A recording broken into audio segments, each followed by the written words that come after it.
आप सभी स्टूडेंट्स का हमारे YouTube चैनल अनंत ज्ञान बाई सज्जन में हार्दिक स्वागत है।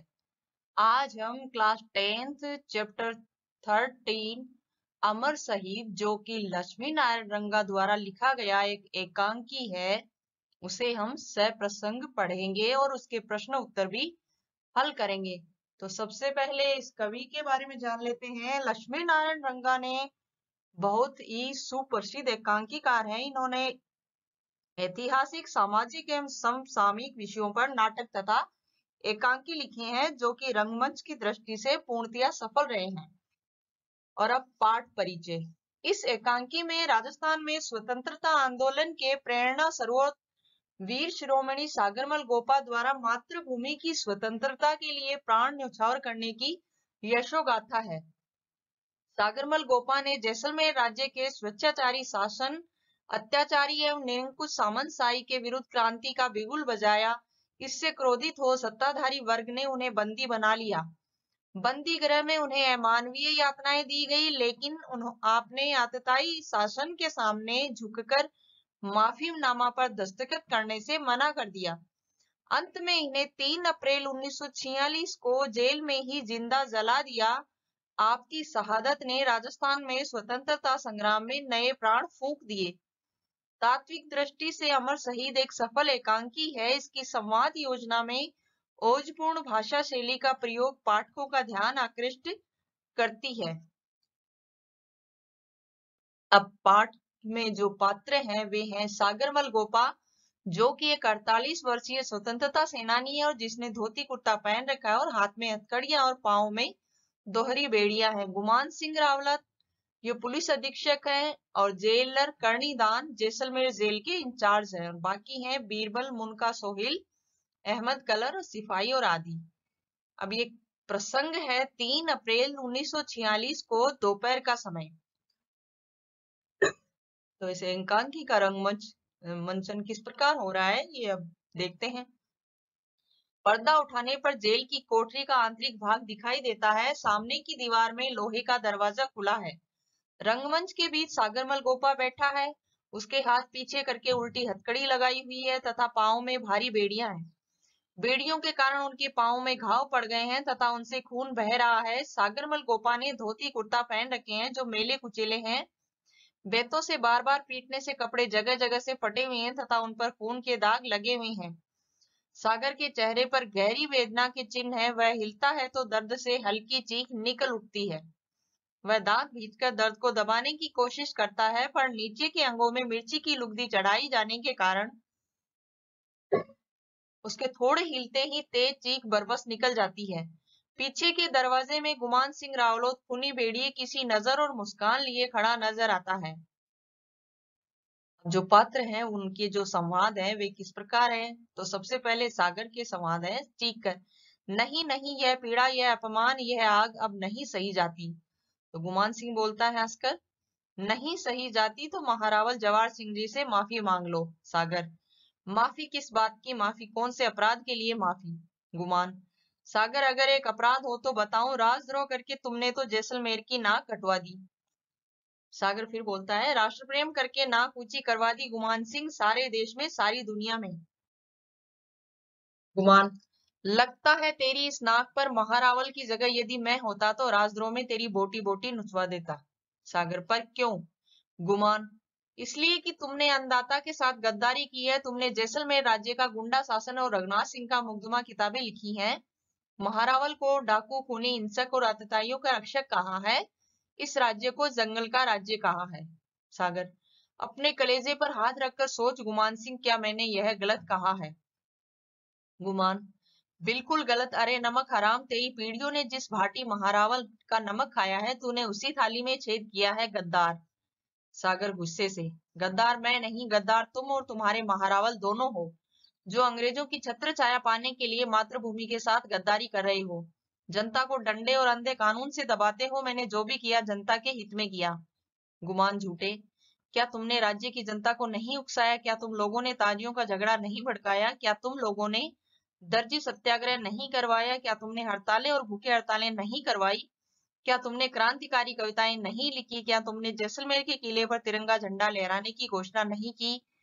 क्या तुम लोगों ने नहीं कहा कि महारावल को नजराना भेंट नहीं करेंगे? क्या तुम लोगों ने संकल्प नहीं किया कि महारावल के सामने सिर नहीं झुकाएंगे? बोल बोल, तुम लोगों ने यह सब किया या नहीं? अब वो गुमान सिंह जो पुलिस अधीक्षक है वह कह रहा है कि तुमने ये अपराध किए हैं और इसी के कारण तुम्हें सजा मिली है और यही तुम्हारी गद्दारी मानी जा रही है और इसी के कारण तुम आज बंदी हो। अब सागर बोलता है, किया किया 100 बार किया और 1000 बार करूंगा। मेरे जीवन का ध्येय है जैसलमेर की प्रजा को जागृत कर सामंती अत्याचारों को नष्ट करना। इसके लिए मैं प्राणों की बाजी तक लगा देना चाहता हूँ। अब गुमान बोलता है गुस्से से, और तेरे जैसे पीवने सपोलियों को मैं पांव से कुचल देना चाहता हूँ। पीवने सपोलियो मतलब जैसलमेर की जो रेगिस्तानी धरती है वहां पर मतलब जो पीवने सांप अर्थात जो श्वसन क्रिया खींच लेते हैं और अपना जहर श्वसन क्रिया के जरिए इंसान के शरीर में पहुंचाकर उसे मार देते हैं। सागर, गुमान सिंह, तुम्हारे डायर और ओ डायर मेरी आवाज दबा नहीं सकते। तुम्हारा महारावल और सामंत मंडल मेरी आवाज से हिल उठेगा। मेरी आवाज में वो आग है जो तुम्हारी राक्षसी सामंती व्यवस्था को शमशान बना देगी, तुम्हारी मौत का पैगाम बन जाएगी। मेरी सांसों की एक फूंक से तुम्हारे जुर्म का राज्य ताश के महल की तरह ढह जाएगा। गुमान सिंह, ओ चुप कर कमीने, यह सामंती व्यवस्था तो शमशान बनेगी या नहीं? मेरी मौत का पैगाम आएगा या नहीं? तेरी मौत तेरे सिर पर अवश्य मंडरा रही है। ठहर, अभी बताता हूँ। जोर से पुकार कर बीरबल, मुनका, सोहेल, अहमद, कलर, बाहर से तीनों की आवाज। तीनों एक साथ बोलते हैं, हुक्म रावलोद जी। गुमान, सिपाहियों से कह दो कि इस आजादी के कुत्ते को थपड़े, लाते, घुस्से, लाठी और बूटों की ठोकरें मारे और मार मार कर इसका कचूमर निकाल दें। बीरबल, चलो सिपाहियों, निकाल लो अपने हाथ पांवों के वट। कोई सिपाही थप्पड़ मारता है, कोई बूट की ठोकर, कोई पीठ पर गुस्सा मारता है और कोई लाठी मारता है। सागर हाय हाय करता है और थोड़ी देर ये मारपीट चलती है। फिर वे सागरमल को जमीन पर गिरा देते हैं। उसके पांवों पर सिपाही खड़े हो जाते हैं। वह जोर से चीखता है। गुमान सिंह व सिपाही जोर से हंसते हैं। सागरमल तड़प कर बेहोश हो जाता है। गुमान, फेंक दो इस जिंदा लाश को। फिर सिपाही बेहोश सागरमल को घसीट कर रंगमंच के एक तरफ डाल देते हैं और इसी समय जेलर दरवाजे में से आता है और वह सागर की ओर ध्यान से देखता है। गुमान, अभी मरा नहीं है जेलर साहब, अभी तो इसे तड़प तड़प कर मरना है। वो सजा दूंगा कि है। जेलर बीच में ही उसकी बात काटकर बोलता है, वो तो ठीक है गुमान सिंह जी, पर सभी को एक ही लाठी से नहीं हाका जा सकता। ये स्वतंत्रता के दीवाने सर कटा लेंगे पर झुकाएंगे नहीं। इनसे तो नीति से काम लेना चाहिए ताकि सांप भी मर जाए और लाठी भी न टूटे। ये एक मुहावरा है, अर्थात कुछ ऐसा काम बनाना चाहिए कि जिससे मतलब हमारा काम भी हो जाए और अगले को परेशानी भी ना हो। गुमान, आपकी बात समझा नहीं। जेलर, कोई बात नहीं, समय आने पर मैं समझा दूंगा। अब आप जाइए, मुझे सागर को होश में लाकर जरूरी बात करनी है। गुमान, मेरी जरूरत पड़े तो बुला ले। जेलर, जरूर, हाँ, थोड़ा ठंडा पानी भिजवा दीजिएगा। गुमान, ठीक है। जेलर सागरमल की हथकड़ी खोलकर उसे सीधा करता है। उसकी नब्ज देखता है। सिपाही गिलास और लोटे में पानी लाता है। जेलर सागरमल के मुंह पर 2-3 बार पानी की छींटे देता है और धीरे धीरे कराता हुआ सागरमल होश में आता है। जेलर उसे सहारा देकर बैठा था और पानी पिलाता है और जेलर उसके साथ सहानुभूति दिखाता है और कहता है, सागरमल, सागर। तो सागर कराते हुए बोलता है, जी।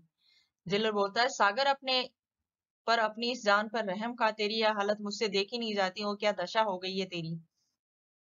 और वो जो सिपाही और वो जो गुमान सिंह पुलिस अधीक्षक था उसने मतलब उसके साथ क्या क्या किया, जो मतलब गंदा गंदा व्यवहार किया, उसके लिए वो जेलर कहता है कि तुम अपनी हालत पे तरस खाओ और अब मुझे तुम्हारी दशा देखी नहीं जाती। तो सागर बोलता है, धन्यवाद जेलर साहब, पर स्वतंत्रता के दीवानों को सहानुभूति की भीख नहीं चाहिए। जेलर, तो क्या तुम चाहते हो? सागर, हमें चाहिए स्वतंत्रता, सिर्फ स्वतंत्रता। जेलर, वही तो मैं कहता हूँ, तुम स्वतंत्र हो सकते हो, मैं तुम्हें स्वतंत्र करा सकता हूँ। सागर, मुझे मेरी स्वतंत्रता नहीं, भारत माता की स्वतंत्रता चाहिए। जेलर, तेरी भारत माता तो स्वतंत्र हो या हो नहीं, पर तेरी सांसों का सूर्य जरूर अस्त हो जाएगा। सागर उठने का प्रयास करता है और जेलर सहारा देकर खड़ा करता है। इस स्वतंत्रता के लिए प्राणों के हजारों सूर्य भी अस्त करने पड़े तो मैं हर जीवन को ऐसा करने को तैयार हूँ। जेलर बोलता है, पर सागर जरा सोच, अगर वह स्वतंत्रता मिल भी गई तो तुझे क्या मिल जाएगा? तेरा घर, तेरा परिवार। सागर हल्की हंसी के साथ बोलता है, स्वतंत्रता के दीवाने संसार से कुछ लेने की नहीं, संसार को कुछ देने की तमन्ना रखते हैं जेलर साहब। वे अपने जीवन की सांसों की मोतियों से अपना घर नहीं, संसार को सजाते हैं। जेलर बोलता है, वो तो ठीक है सागर, पर मान लो तुमने जीवन भर संघर्ष किया और फिर भी स्वतंत्रता नहीं मिली तो? सागर बोलता है, तो क्या जाएगा? हम तो ये मानकर चलते हैं कि स्वतंत्रता का संग्राम एक लंबा सफर हो। हम तो बस प्राणों की मशाल जलाकर उस पर चलना जानते हैं, कितना चल पाएंगे, कितना बढ़ पाएंगे, कौन जानता है। जेलर, और चलते चलते जिंदगी के कदम थम गए तो। सागर बोलता है, तो ये मशाल हम किसी और के हाथों में सौंपकर मौत की गोद में सिर रखकर आराम से सो जाएंगे। जेलर बोलता है, पर सागर जब तक जान है तब तक जहान है, क्या तुझे विश्वास है कि इन तेज तूफानों में तुम्हारी ये मशाल जलती रह सकेगी? सागर बोलता है, ये मशाल ही क्या जेलर साहब, तो तूफानों में बुझ जाए। फिर भी अगर यह मशाल बुझने लगी तो हजारों दूसरी मशालें प्रज्वलित करके बुझेंगी। हर मसाल को एक ना एक दिन बुझना ही पड़ता है, चाहे जल्दी हो या देर से। फिर बुझने से क्या डर? अब सागर कहता है कि मुझे मौत से कोई डर नहीं लगता। जेलर बोलता है, पर सागर उस स्वतंत्रता से क्या फायदा जो मौत के बाद मिले? तो सागर उसकी बात बीच में काट कर बोलता है, स्वतंत्रता सेनानी आग का बम लगाता है, बाग लगाता है। जेलर साहब वह जानता है कि शाम का अमृत उसे नहीं मिलेगा। वह अपने प्राण बोकर खून पसीने सींच कर यह अमृत फल आने वाली पीढ़ियों के लिए उगाता है। स्वतंत्रता संग्राम भी इसी भावना से लड़ा जा रहा है। भागीरथ गंगा खुद के लिए नहीं लाया था। युगों युगों तक लोग उस भागीरथी से तन मन की प्यास बुझाते रहेंगे। जेलर, गंगा लाने पर भागीरथ का नाम तो अमर हो गया, पर तेरा नाम इस अंधेरी काल कोठरी में घुट घुट कर मिट जाएगा। अब भागीरथ, वो जो भागीरथ थे, जो रघुकुल में जन्मे थे, उनके वंशज थे, जो राम के जो पूर्वज थे, उन्होंने मतलब अपने पूर्वजों का मतलब उद्धार करने के लिए गंगा नदी को तन इस पृथ्वी पर लेके आए थे। तो उन्हीं के कारण उस गंगा नदी का नाम भागीरथी पड़ा। उस गंगा नदी के कारण आज हमारे जितने भी पूर्वज हैं, उनकी सब वहाँ वो पवित्र करने के लिए उनकी मतलब जो वे होती हैं अस्थियां हैं, वहां विसर्जन करते हैं ताकि उनका उद्धार हो सके। इसलिए वो कह रहे हैं कि गंगा लाने पर भागीरथ का नाम तो अमर हो गया, लेकिन तुम जो मतलब इस स्वतंत्रता के लिए अपनी प्राणों की आहुति दे रहे हो, उससे मतलब तुम्हारा नाम अमर नहीं होएगा। सागर बोलता है, नींव का पत्थर कब कहता है जेलर साहब की मेरी कहानी बने? उस पर खड़ा भवन ही उसकी जीवन कहानी होता है। अंधेरे में गलकर भी वह अजर अमर है, चाहे वह उसका स्वयं का अस्तित्व उजागर न हो। इसलिए नींव का पत्थर का महत्व हर कीर्ति स्तंभ से बढ़कर होता है। अब नींव का पत्थर क्या होता है? जो आधार स्तंभ होता है, भवन की आधारशिला होती है, जो भवन उस नींव के पत्थर पर ही टिका होता है। लेकिन भवन दिखाई देता है, लेकिन नींव का पत्थर की मतलब महत्व कोई नहीं पहचानता। लेकिन असल में तो नींव का पत्थर ही महत्वपूर्ण होता है, क्योंकि उसी के ऊपर पूरा भवन टिका होता है। जेलर, फिर भी हर काम करने वाला नाम तो चाहता ही है। सागर हंसकर, जेलर साहब, बसंत लाने के लिए झड़ने वाले पत्ते कब कहते हैं कि कोई उसके यशो गीत गाए? वो तो चुपचाप झड़ जाते हैं, चुपचाप धरती की गोद पर खाद बनकर समा जाते हैं और उनके स्थान पर उगाते हैं नए नए हरे हरे पत्ते। जेलर बोलता है, फिर भी सागर, मनुष्य का जीवन 84 लाख योनियों में भटकने के बाद भी मुश्किल से मिलता है। उसे यूं नष्ट करना बिना किसी फल की आशा के। तो सागर बोलता है, यज्ञ में आहुति देने वाला यह नहीं देखता कि जेलर साहब की उसकी आहुति में कौन सी लपट उठती है, उठती भी है या नहीं। वह तो बस आहुति देना ही अपना धर्म समझता है। जेलर, पर तुम्हारी एक आहुति से यज्ञ की कौन सी पूर्णाहुति हो जाएगी? जागर बोलता है, जेलर साहब, जैसे एक बीज गलकर ही सैकड़ों बीज पैदा करता है, एक लो जलकर ही हजारों दीप जला सकती है, एक लहर उठकर ही हजारों लहर उठा सकती है, वैसे ही एक शहीद भी अपने प्राणों की बीज बोकर शहीदों की अमर फसल उगा सकता है। मेरे प्राणों की आहुति चाहे पूर्णाहुति न बने, पर यज्ञ को प्रज्वलित तो रखेगी ही मेरे प्राणों का दीप। जेलर बोलता है, पर सागर, तुम्हारे प्राणों का दीप बुझा दिया जाएगा और उसकी रोशनी भी एक किरण तक को इस कोठरी से बाहर नहीं फैलने दिया जाएगा। अब सागर कहता है, पर आग बुझकर भी वातावरण की सांसों में वह गर्मी बढ़ जाती है जो कहीं लपट बनकर फिर जल सकती है। फिर जेलर बोलता है, ये सब जुनून की बातें हैं। तुम यहाँ पर कोठे में कैद हो, यहाँ तुम्हारी आवाज को कुचल दिया जाएगा। उस दम तोड़ती आवाज को कोई सुन नहीं पाएगा। तुम्हारे सपनों की दुनिया इसी काल कोठरी में दफन हो जाएगी। सागर, आवाज कभी मरती नहीं जेलर साहब। मेरी आवाज का यदि गला घोटा गया तो वह जनता की आवाज बन जाएगी, और जनता की आवाज कभी दब नहीं सकती, कभी मर नहीं सकती। फिर शहीदों की जिंदगी तो लुप्त गंगा की तरह होती है जेलर साहब, जो कहीं भी किसी भी धरातल को फोड़कर बाहर निकलती है। उसे कोई जंजीर, कोई जेल, कोई दीवार, कोई परकोटा बांध नहीं सकता। यह सब पागलपन है। सागर, तुमने कभी सोचा तुम कितने स्वार्थी हो? तुम्हारे इस जीवन पर सिर्फ तुम्हारा ही हक नहीं है, तुम्हारे परिवार का भी अधिकार है। जानते हो, तुम्हारे बूढ़े पिता तुम्हारे लिए तरस तरस कर मर गए। दिन रात गोपा उपा की रट लगाते हुए तुम्हें पुकारते पुकारते तुम्हारी बीमार बूढ़ी माँ के प्राण फकेरू न जाने कब उठ जाएं। तुम्हारे भाई कितने दुखी हैं, सुनी गोद वाली तुम्हारी पत्नी दिन रात कितनी रोती है। क्या तुम्हें इन सब पर दया नहीं आती? फिर सागर बोलता है, जेलर साहब, थोड़ा दुखी होकर, मैं एक आंख से इन्हें देखता हूँ तो दूसरी आंख से देश की दुखी जनता को देखता हूँ। एक कान से इनकी पुकारें सुनता हूँ तो जेलर साहब मातृभूमि मेरी माँ की माँ है, देश मेरे पिता का पिता है, मेरे देशवासी मेरे परिजनों से बढ़कर हैं। यदि मेरे घर वालों के दुख आंसू भारत माता के होठों पर सुख स्वतंत्रता की मुस्कान रचा सके तो मैं अपने परिवार की हर करा हर आंसू को सहने को तैयार हूँ। अब जेलर बोलता है, देखो मेरी बात मानो, व्यर्थ प्राण गंवाने से कोई फायदा नहीं है। महारावल जवाहर सिंह कोई पराये नहीं, अपने ही अंदाता है, उनको पिता समझकर माफी मांग लो। सागर चिल्लाकर, नहीं कभी नहीं, उस खूनी दरिंदे से माफी जिसने जैसलमेर की सारी जनता के भविष्य को अंधेरे से ढक रखा है, जिसने कानून और अदालत को काली कठपुतली बना रखा है, जो चोर डाकू और खूनियों के बलबूते पर राज्य चला रहा है, उससे माफी? दत्त, कभी नहीं। अब जेलर जब कहता है कि मतलब तुम्हारे माता पिता और तुम्हारे पिता मतलब तुम्हारा इंतजार करते करते मिल गए, और तुम्हारी बूढ़ी माँ भी ऐसे ही मर जाएगी। अब परिवार में तुम्हारी पत्नी और तुम्हारे भाई हैं, वे भी तुम्हारा कितना इंतजार करते हैं, कितने रो रहे हैं, उनके बारे में तो सोचो। उनके बारे में सोच के ही तुम अब मतलब उस महारावल से माफी मांग लो। लेकिन सागर कहता है, नहीं, मुझे ये सब पसंद नहीं है, मेरे लिए सबसे बढ़कर मेरी मातृभूमि है, और उसकी खातिर मुझे अपने घर वालों के दुख भी स्वीकार है। जेलर बोलता है, तो वे तुझे मार डालेंगे, उसका कानून उनका दंड तेरे इस घमंड को चूर चूर कर देगा तुम्हारे। सागर बोलता है, कानून और दंड के काले हाथ फूल की डाली को नोचकर मसल सकते हैं जेलर साहब, पर उसकी महक नष्ट नहीं कर सकते। महक तो हवाओं की धरोहर होती है जो फैले बिना नहीं रहती। वे मेरे तन को दबा सकते हैं, मेरे मन को नहीं, मुझे मार सकते हैं, मेरी भावना को नहीं, मेरी आत्मा को नहीं। जेलर बोलता है, देख मैं तुझे समझाता हूँ, तू मान जा, नहीं तो ये तेरी बोटी बोटी नोच लेंगे, तुझे ऐसी यातनाएं देंगे कि पत्थर का कलेजा भी दहल जाए। सागर बोलता है साहस से, ये दुख और यातनाएं स्वतंत्रता की आग में घी सींचने का काम करेगी जेलर साहब। जितना इस तन को सताया जाएगा उतना ही प्राणों की लोर तेज होगी। स्वतंत्रता का कमल शहीदों के रक्त सरोवर में ही उगता बढ़ता है। जेलर बोलता है, अरे पगले, ये तेरे हाथ पांव तोड़ देंगे, तेरे हाथ तोड़ देंगे, तुम्हारी आंखें फोड़ देंगे और तुम्हारे प्राण ले लेंगे।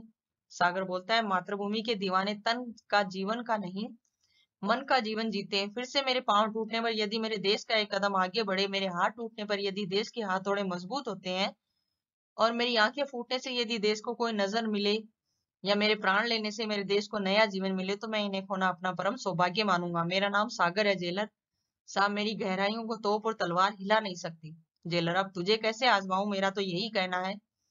वहां से गुमान सिंह बोलता हुआ आता है, उसके हाथ में बेहतर है, गुस्से में नजर आता है, साथ में बीरबल आदि भी है। गुमान, ये आपका कहना नहीं मानेगा जेलर साहब, मेरा कहना मानेगा। आपकी मीठी चाल से ये बश में नहीं आएगा, लातों के भूत बातों से नहीं मानते। आज मैं इसे वो मजा चखाऊंगा कि लोग सदियों तक याद रखेंगे। आपको महारावल साहब याद फरमा रहे हैं। जेलर सागर की ओर देखता और हल्का सा कांपकर बाहर चला जाता। गुमान क्रोध से, हाँ तो सागर बता, तूने रेजिडेंट एलिंगटन को गुप्त पत्र कैसे भेजे? तूने जवाहरलाल नेहरू को, जयनारायण व्यास और हीरालाल शास्त्री व दीवान को पत्र क्यों लिखे? बोल, नहीं तो आज तेरा खून पी जाऊंगा।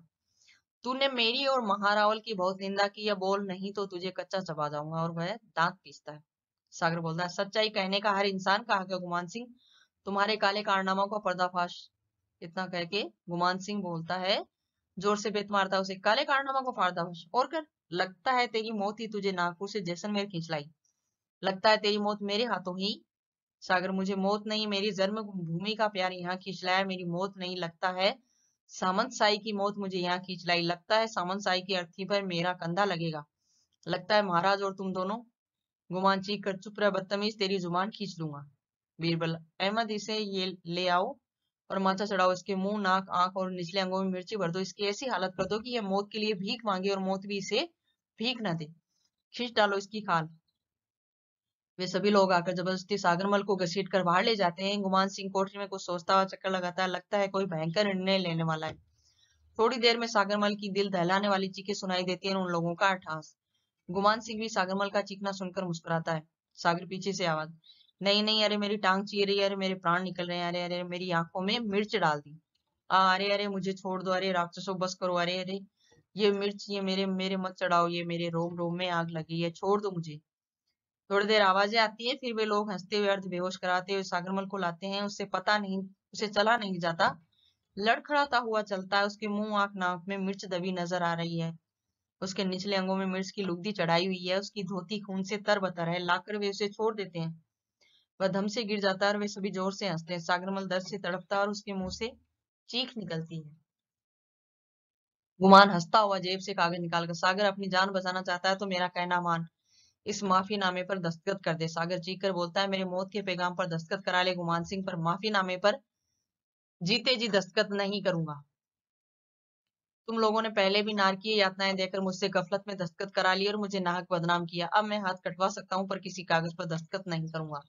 फिर गुमान बोलता है, तू क्या नहीं करेगा, तेरी छाया भी करेगी। तूने गुमान सिंह का गुस्सा नहीं देखा, देख या तो माफीनामे पर दस्तखत कर दे। तो सागर उसकी बात बीच में ही काट कर बोलता है, ताकि माफीनामा दिखाकर तू मुझे जनता की नजरों में गिरा सको, दस्तखत करके जनता और सरकार को बता सको कि मुझ पर कोई अत्याचार नहीं किया जा रहा। गुमान सिंह, तुम्हारी यह साजिश सफल नहीं होगी। गुमान व्यंग्य में हंसकर, गुमान का हर मोरा ठीक जगह पर बैठता है सागरमल, अगर तूने इन कागजों पर दस्तखत नहीं किए तो तुझे मिट्टी का तेल छिड़ककर जिंदा जला दूंगा। और सागर बोलता है, और उस आग में तुम्हारा साम्राज्य जल जाएगा। जनता तुम लोगों को जीने नहीं देगी। इससे वो क्रांति होगी, तुम्हारे जुल्म के शासन की नींवें तक हिल जाएगी। तब गुमान बोलता है, गुमान सिंह ने कच्ची गोलियां खेलना नहीं सीखा है सागर। तुमने जगह जगह पत्रों में लिखा है कि इस अत्याचार को नहीं सह सकता, इससे तो आत्महत्या ही करना अच्छा है। हंसता हुआ खूनी भेड़िए सी नजर टिकाकर, समझेगी नहीं। तो सागर बोला, समझ गया, तुम मेरी हत्या या आत्महत्या पर कफन उठाने की कोशिश करोगे, पर भारत की जनता तुम्हारी इस चाल को मात दे देगी। गुमान, नहीं, कभी नहीं, तेरे परदादे ने भी आत्महत्या की थी, है तो तुम्हारा पुश्ते नहीं रोग है। सागर गुस्से से चीख कर, झूठे नीच राक्षस, तू तू इतना गिरा हुआ है। गुमान सिंह, मुझे नीच कहता है? तो सागर बोलता है, हाँ हाँ नीच, 1000 बार नीच। गुमान गुस्से से, बीरबल मिट्टी के तेल का कनस्तर लाल, इसे आज मजा चखा कर ही रहूंगा। फिर बीरबल चुप खड़ा सोच रहा है, मैं कहता हूँ ला। बीरबल चुपचाप कनस्तर लाता है और कनस्तर लेकर सागर की तरफ बढ़ता है गुमान सिंह। सागर, हाँ हाँ कहूंगा। गुमान बोलता है, कहेगा? तो सागर बोलता है, हाँ कहूंगा। तो गुमान सिंह आग बबूला हो जाता है उसके गुस्सा करने पर। तो गुमान बोलता है, ले तो ले, और वह सागर बल पर पूरा तेल छिड़क देता है। अभी सोच ले वरना माचिस जलाता हूँ। सागर बोला, जला ले। गुमान बोला, जला दूं? तो सागर बोलता, हाँ हाँ जला ले। गुमान बोलता है, माचिस निकाल कर जलाता हुआ, ये जलाई और अब तू देखते ही देखते राख हो जाएगा। बोल, माफीनामे पर दस्तखत करता है कि नहीं? तो सागर साहस पूर्वक बोलता है, नहीं करूंगा। जल जाना मंजूर है पर माफी नहीं मांगूंगा। गुमान, नहीं मांगेगा? आखिरी बार पूछ रहा हूँ। तो सागर बोलता है, नहीं मांगूंगा राक्षस। गुमान गुस्से में हो जाता है ये सब सुनकर, फिर बोलता है, राक्षस तो ले। माचिस लगा देता है और सागर के कपड़ों में आग लगती है, बुझाने का प्रयास करता है। गुमान सिंह और उसके साथी हंसते हैं। धीरे धीरे आग तेज होती है। इस दृश्य को रंगमंच के पीछे आग का प्रभाव पैदा करके भी दिखाया जा सकता है, और सिर्फ आवाजें आती रही, अंत में जले हुए सागर को रंगमंच पर लाया जा सकता है। अब भी माफी मांगी तो आग बुझ सकती है, बोल। तो सागर बोलता है, अगर हो सके तो थोड़ा तेल और छिड़क दे गुमान सिंह, ताकि तेरे और मेरे दोनों के मन के अरमान पूरे हो जाएं। तो गुमान सिंह हंसकर, इसकी आखिरी इच्छा भी पूरी कर दो। तेल छिड़कता, आग तेज होती है, सागर जलने लगता, आग तीव्र होती है तो चीख पड़ता है, और सागर बोलता है, भारत माता की जय, भारत माता की जय। गुमान हंसकर बोलता है, अरे इसकी आवाजें दूसरों को सुनाई देगी, इसके साथ साथ बोलो महारावल की जय, ताकि इसकी आवाज दब जाए। सागर जो ही भारत माता की जय बोलता है, वे तीनों साथ साथ महारावल की जय बोलते हैं। उससे सागर की आवाज दब जाती है और सिर्फ सागरमल की जय सुनाई देती है, मानो सागरमल भी महारावल की जय बोल रहा हो। सागर भारत माता की जय जलने के कारण तड़प उठता है, और भारत माता की जय, वे तीनों उसके चारों तरफ हंसते हुए चक्कर लगाते हैं तथा महारावल की जय के नारे लगाते हैं। सागर थोड़ी देर तड़प कर भारत माता की जय, भारत माता की जय बोलता हुआ धरती पर गिर जाता है, और गुमान सिंह और उसके साथियों के अट्टहास के साथ पर्दा गिरता है। अब इस पाठ के कठिन शब्द। इस पाठ में एक क्रांतिकारी का मतलब जो पदार्पण हुआ है, उसके विचार बताए गए हैं, और उसके बारे में ये कहा है कि लोग चाहे कितना भी करें, कितना भी वो उसके मतलब दबाव डालें, या उस पर मतलब कितना भी उसे वो लालच दें, लेकिन वह अपनी मातृभूमि को प्रति जो उसका प्रेम है उसे नहीं छिटकारता। और वह कहता है कि मतलब चाहे आप कुछ भी कर लो, लेकिन मेरा जो मातृभूमि के प्रति प्रेम है उसे मैं कभी भी कम नहीं कर सकता। और ऐसा कहकर वह उसने अपने सागरमल ने इस मातृभूमि की खातिर अपने प्राणों का भी बलिदान कर दिया। अब इस पाठ के कठिन शब्द हैं, आतताई, अत्याचारी, नजराना, कर, उपहार, भेंट, पीवड़ा, सांप की एक प्रजाति, पैगाम, संदेश, जुल्म, अन्याय या अत्याचार, कचूमर, कुचलना, नब्ज, नाड़ी या नस, तमन्ना, इच्छा या कामना, आहुति, हवन में डालने की सामग्री या यज्ञ, प्रज्वलित, जलता हुआ, चमकता हुआ, अर्थी, शव यात्रा, नारकीय, नरक जैसी, नरक के समान, भूल, गफलत, गफलत, भूल या असावधानी, नाहक, व्यर्थ में। साजिश, षड्यंत्र, पुश्तैनी पीढ़ियों से चला आता हुआ, अरमान, इच्छा, अट्टहास, बहुत जोर की हंसी, माचा चढ़ना, पुलिस द्वारा दी जाने वाली अमानवीय यातनाएं या पुलिस की 3rd डिग्री ट्रीटमेंट। अब इस पाठ के प्रश्न उत्तर। पहला प्रश्न है, सागरमल गोपा ने किस स्वेच्छाचारी राज्य के खिलाफ विद्रोह किया था? तो पहला है, इसमें उसका सही उत्तर है जैसलमेर। दूसरा प्रश्न है, सागरमल गोपा ने किन स्वतंत्रता सेनानियों को पत्र लिखे थे? जवाहरलाल नेहरू, जयनारायण व्यास, हीरालाल शास्त्री और उपयुक्त तीनों की। तो इन तीनों को इन्होंने पत्र लिखे थे। अति लघुतरात्मक प्रश्न। प्रश्न नंबर 1, अमर शहीद एकांकी का मुख्य पात्र कौन है? अमर शहीद एकांकी का मुख्य पात्र सागरमल गोपा है। प्रश्न नंबर 2, जैसलमेर का क्या नाम है? जेलर का क्या नाम है? तो जेलर का नाम कर्णीदान है। पुलिस अधीक्षक का क्या नाम है? पुलिस अधीक्षक का नाम गुमान सिंह रावलोत है। सागरमल गोपा द्वारा रचित पुस्तकें कौन कौन सी हैं? सागरमल गोपा द्वारा रचित पुस्तकें जैसलमेर राज्य का गुंडा शास्त्र तथा रघुनाथ सिंह का मुकदमा। प्रश्न नंबर 5, हमें चाहिए स्वतंत्रता, सिर्फ स्वतंत्रता। यह कथन किसने एवं किसको कहा? हमें चाहिए स्वतंत्रता, सिर्फ स्वतंत्रता, यह कथन सागरमल गोपा ने जैसलमेर जेलर कर्णीदान से कहा। लघुतरात्मक प्रश्न, सागरमल गोपा को जेल में दी गई यातनाओं का वर्णन कीजिए। उत्तर है, सागरमल गोपा को जेल में पुलिस अधीक्षक गुमान सिंह रावलोत द्वारा तथा उसके मातहतों द्वारा भयंकर यातनाएं दी गई और थी। उसको थप्पड़ और घुस्से मारे गए, उसको बूट की ठोकरें मारी गई, उसके शरीर पर बेत मारे गए, उसके पैरों पर चढ़कर रौंदा गया, उसके कानों, नाक, आंख और गुप्तांगों में मिर्चें भर दी गई। अंत में उसके ऊपर मिट्टी का तेल छिड़ककर उसको जीवित ही जला दिया गया। प्रश्न नंबर 9, मातृभूमि के दीवाने तन का जीवन नहीं मन का जीवन जीते हैं। पंक्ति का आशय स्पष्ट कीजिए। इसका उत्तर है, जेलर ने सागरमल गोपा से कहा कि महारावल के सिपाही तुम्हें कठोर यातनाएं देंगे, तुम्हारे हाथ पैर तोड़ देंगे, तुम्हारी आंखें फोड़ देंगे और तुम्हारे प्राण ले लेंगे। तब सागरमल ने जेलर से कहा कि मातृभूमि से प्रेम रखने वाले अपने शरीर की परवाह नहीं करते हैं। हाथ पैर टूटने पर भी मातृभूमि को आजादी मिले तो सब सहनीय है। किसी भय अथवा लालच के कारण हम अपनी मातृभूमि के प्रेम को नहीं भुला सकते। हम मातृभूमि के दीवाने मन से जीते हैं और हमारा मन मातृभूमि के लिए बड़ा सा बड़ा बलिदान करने में दृढ़ संकल्प युक्त है। निबंधात्मक प्रश्न। प्रश्न नंबर 10, अमर शहीद एकांकी के आधार पर सागरमल गोपा का चरित्र चित्रण कीजिए। इसका उत्तर है, अमर शहीद एकांकी में स्वतंत्रता सेनानी सागरमल गोपा के चरित्र की अनेक विशेषताएं बताई गई हैं। उनकी प्रमुख विशेषताएं ये हैं। पहला है दृढ़ निश्चय। सागरमल गोपा दृढ़ निश्चय में अटूट संकल्प वाले थे। जैसलमेर महारावल के अत्याचारों का वे अंत तक विरोध करते रहे। दूसरा है साहसी व सहनशील। तो सागरमल गोपा साहसी थे और वे मातृभूमि की स्वतंत्रता की खातिर अकेले साहस से आगे बढ़ रहे थे और बहुत ज्यादा सहनशील भी थे। तीसरा है स्वाभिमानी व देशभक्त। सागरमल गोपा स्वाभिमानी थे, अन्याय अत्याचार से पीड़ित जनता का पक्ष लेकर स्वाभिमान की खातिर अंत समय तक अड़िग रहे। वे सच्चे देशभक्त तथा मातृभूमि के सपूत तथा लालच रहित स्पष्टवादी तथा अपने जीवन का बलिदान करने वाले थे। इसी के साथ हमारी क्लास यहीं समाप्त होती है। आज का वीडियो देखने के लिए बहुत बहुत धन्यवाद। प्लीज लाइक शेयर एवं सब्सक्राइब जरूर कीजिए।